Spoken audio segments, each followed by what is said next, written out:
of the nation.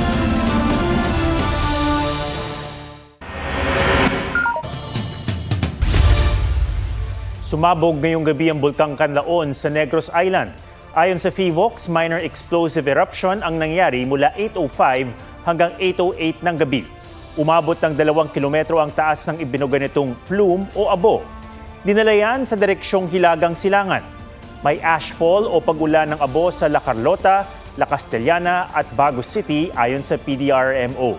Dumausdos ang pyroclastic density current sa loob ng 1 kilometro mula sa bunganga o crater nito. Nasa alert level 2 pa rin ang Canlaon.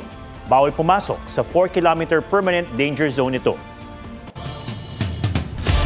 Update tayo sa minor explosive eruption ng Canlaon. May live report si Eileen Pedreso ng GMA Regional TV. Eileen, kamusta? Saan kayo ngayon at ano ang lagay dyan?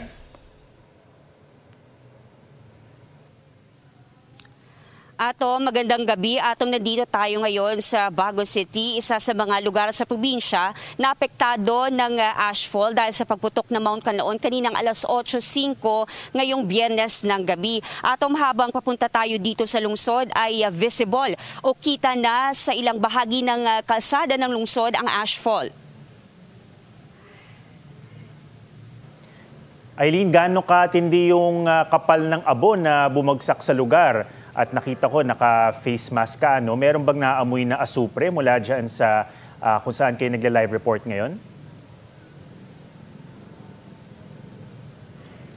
Sa kinatatayuan natin ngayon na ay hindi pa masyadong ganoon katapang ang amoy ng ashfall. Ngunit sa ilang bahagi ng probinsya ay malakas na ang amoy ng asupre atom. At dito ngayon sa Bagos City ay may ilang lugar na na nag-deploy ang CDRRMO para magbigay ng face mask bilang proteksyon na din sa kanilang mga sarili dahil na rin sa pagputok ng Canlaon kaninang alas 8:05 nitong gabi. Oo. Sa ngayon ba nag-aalboroto pa rin yung bulkan?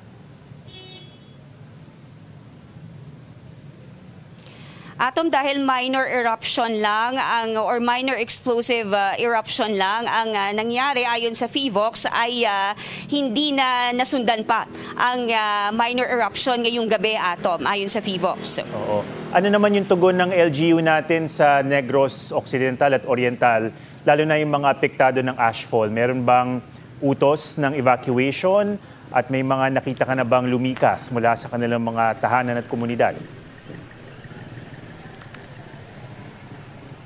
Sa ngayon, ay nagpapatuloy ang monitoring at assessment ng mga local DRRMO sa mga lugar, lalo na sa mga malapit sa Mount Canlaon. Ngunit wala pang ipinatutupad na force at a preemptive evacuation sa mga lugar na apektado ng ashfall. Okay. Maraming salamat at ingat kayo dyan. Eileen Pedreso ng GMA Regional TV. Samantala, nasawi sa Tarlac ang driver ng kotseng sinalpok ng isang truck. Kritikal ang kanyang anak. Sa Olongapo naman, huli kawang salpukan ng kolong-kolong at motorsiklo. May report si Ivan Mayrina. Sa kuha ng CCTV, biglang lumipat ang lane ang kolong-kolong na ito sa isang kurbada sa Olongapo City. Hanggang sumalpok ito sa kasalubong ng motorsiklo na sinubukan pang umiwas. Tumila po ng 6 na sakyan ng kolong-kolong. Pati ng rider na nakabanggaan nila. Agad silang dinala sa pagamutan ng rescue team. Yung driver, saka yung 3 passenger up to now, ma'am, is unconscious pa rin sa ospital. Ito yung sa kolong-kolong. Pero yung 2 pasahero, ma'am, outpatient na po, ma'am. Yung sa single motorcycle, ma'am, nagtamo din po siya ng mga injury. Pero ma'am, ano po siya, nasa labas na po siya ng ospital. Patuloy ang investigasyon sa insidente. Sa barangay Parsulingan, Herona, Tarlac, wasak ang kotse sa viral video na ito. Wala nang malayang driver. Dead on arrival siya sa ospital. Ang kanyang mag-ina, inalalayan palabas ng ilang residente.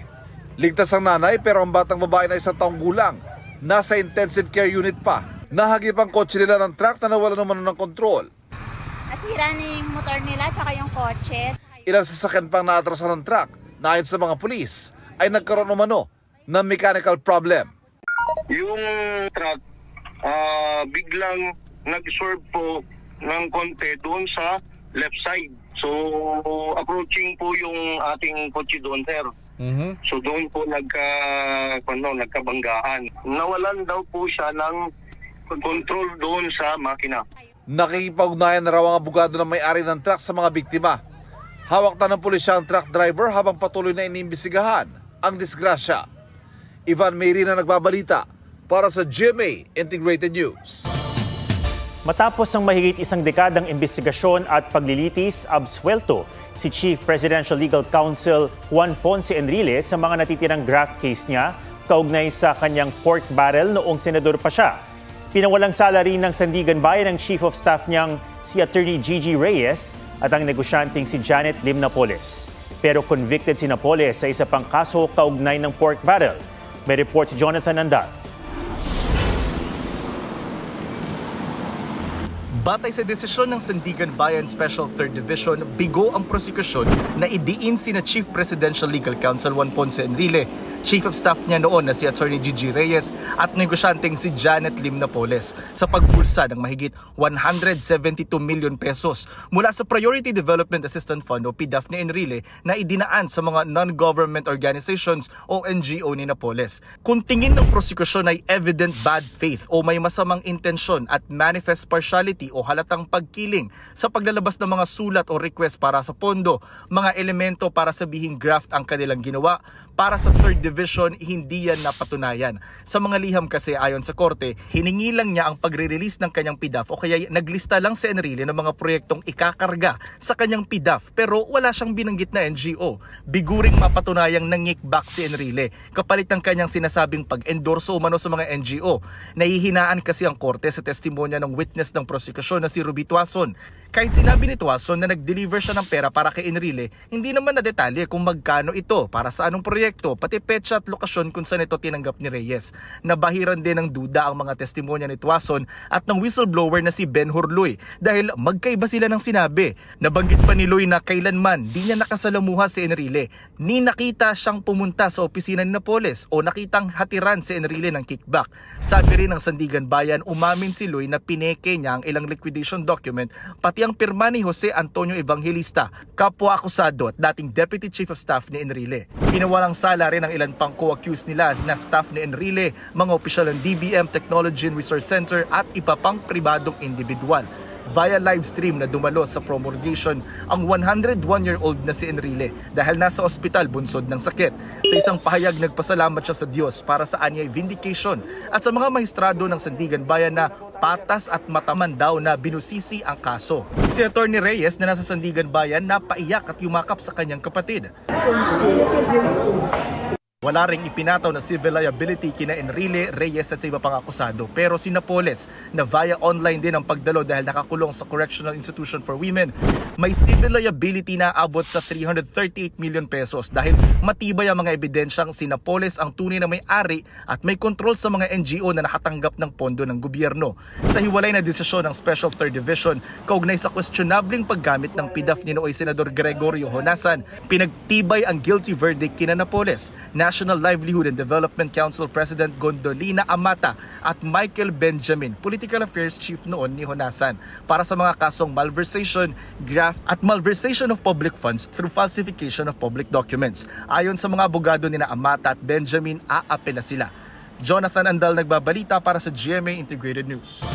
Gawing bukas ang flood control probe. Ito ang panawagan ng mga nangalampag kanina sa tanggapan ng Independent Commission for Infrastructure.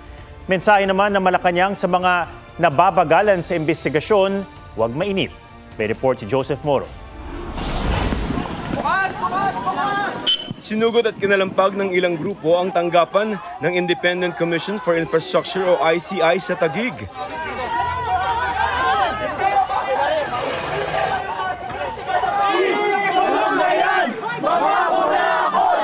Ginigit ng grupo dito ngayon sa may harap ng ICI kung saan ginagawa yung mga pagdinig na walang i-cover up doon sa kanilang ginagawang investigasyon sa mga flood control projects. Hindi tayo papayag na mga kontraktor lamang, na mga maliliit, na mga alam natin korap ang mananagot. Nanggigigil na yung taong bayan. Bakit hanggang ngayon wala pa silang nailalabmas na mga pangalan? We respect the right of people to free speech. Hindi Ang rally sa ICI kasabay ng lingguhang kilos protesta tuwing Biyernes. Kulong na yan, mga kurakot! Nag-walk out ang mga estudyante ng Rizal Technological University para sa kanila mabagal ang aksyon ng gobyerno sa katiwalian. Marcos Duterte, walang pinag-iba! Ang mga estudyante ng UP Diliman nagmarcha bitbit ang malaking sabina para kay Pangulong Bongbong Marcos. Panawagan din ng mga nagkasanang White Friday protest sa shrine. Ikulong ang mga nagpapahirap sa taong bayan.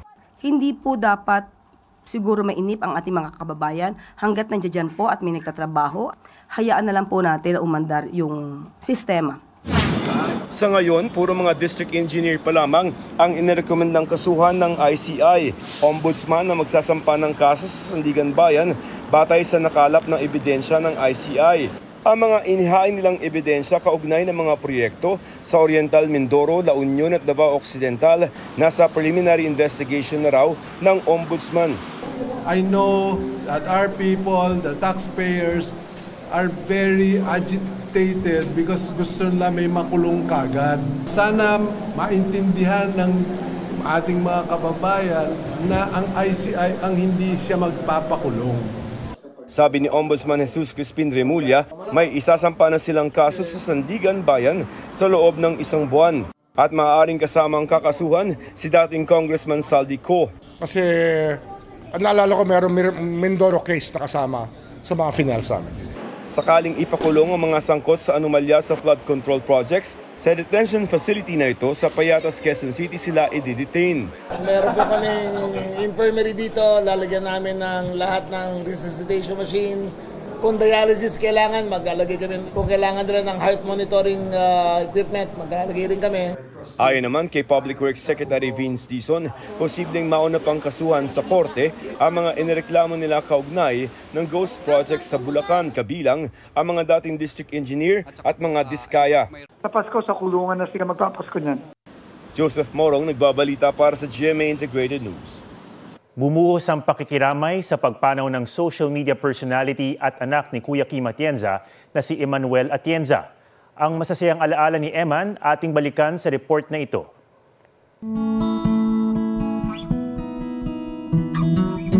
Adventurous, full of life, artistic at expressive. Ganyan nakilala ng marami ang social media personality at status by sparkle artist na si Eman Atienza. So excited for this opportunity to... Anak si Eman ng mga kilalang personalidad na sina Kapuso host and news personality Kuya Kim Atienza. Papa, ano na? At Philippine Eagle Foundation President Felicia Hong Atienza. Apo siya ni dating Manila City Mayor Lito Atienza. Mahal kita, Lolo. Bumuo ng sariling pangalan si Eman bilang isang content creator. Magandang gabi ulit mga kababayan. Na binansagan ng netizens bilang Konyo Final Boss dahil sa kanyang kwelang accent.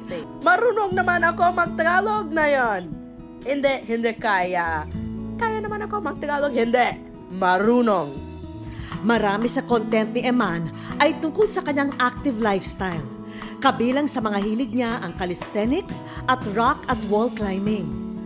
Talented din sa visual arts na nagtapos ng intensive design course sa New York. Kita rin ang kanyang artistic side sa kanyang everyday OOTD na bahagi rin ng kanyang pagiging expressive. Vocal si Eman sa iba't ibang issue o kaya nagbibigay siya ng hot takes. I feel like this is a really hot take and I might get a lot of hate for this, but I just... Ang isa sa mga paksang pinaka-open siya ang tungkol sa kanyang mental health.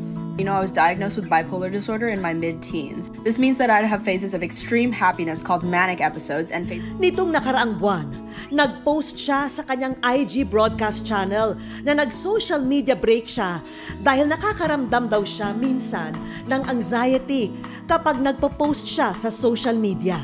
Na ginagawa lang naman daw niya for fun at para express ang kanyang sarili. Hi guys, I just moved to LA. Bumalik din siya sa social media at ibinahagi ang kanyang buhay ngayon sa Amerika. Pero kanina, malungkot na ibinalita ng kanyang pamilya ang pagpanaw ni Eman sa edad na 19. Pumuhos ang pakikiramay at pagdadalamhati mula sa kanyang Sparkle GMA Artist Center family, kanyang mga kaibigan sa loob at labas ng showbiz industry. Inalala nila ang kabutihan at ang masasayang alaala na naiwan sa kanila ni Eman. At mahal kita mga kababayan. Hiling ng pamilya Atienza, alalahanin si Eman sa pamamagitan ng pagsasabuhay ng kanyang mga katangian tulad ng kanyang malasakit, katapangan at paggawa ng kabutihan sa araw-araw. Kami po ay lubos na nakikiramay sa pamilya ni Kuya Kim. At sa mga kababayan nating may hinaharap na mental health condition, maaari po kayong tumawag sa crisis hotline ng National Center for Mental Health na bukas 24 oras. Tumawag sa national hotline na 1553 o sa iba pang hotlines na naka-flash sa inyong screen. Gamit ang iba't ibang habing Pinoy, ipinamalas ng ilang kabataan ang pagiging artistic sa paglikha at pagdisenyo ng Filipiniana. Silipin yan sa report ni Von Aquino. Filipiniana meets Philippine Tropical Fabrics. Yan ang tema ng isang patimpalak na sumubok sa pagiging malikhain ng mga up-and-coming fashion designer mula sa iba't ibang universidad at Fashion Design Institute. Di lang ang galing sa pagdidisenyo ang nasukat, pati ang kanilang innovation sa paggamit ng local textiles na gawa ng mga local weaver o mga hobby. What we wanted to do is to get them to work with Philippine textiles, Philippine communities as well, and then use them in their creations. May bootcamp, may mentoring, and then finally they have in the runway to show their collections. Ang itinanghal na kampyon mula sa University of the Philippines, Cebu, naging katuwang nila ang Barangay Tanawan Farmers Weavers Association of Negros 9. Because of the earthquake po, hindi po namin nagamit lahat ng facilities. Doon po kami sa open area gumagawa po hanggang madaling araw po. Kaya kapag na-aftershock, mabilis na po kami nakakapag-evacuate. Sa kabila ng hamon, nagawa nila ang Filipiniana Collection na inspired ng tradisyonal na mga laro mula sa kanilang kabataan. A very unique concept, our passion to fashion, the bleaching, it felt like play for us. So like the production felt like play for us. So the whole time we were enjoying everything. Von Aquino nagbabalita para sa GMA Integrated News. At yan po ang State of the Nation para sa mas malaking misyon at para sa mas malawak na paglilingkod sa bayan. Ako si Ato Maraulio mula sa GMA Integrated News, ang News Authority ng Pilipino.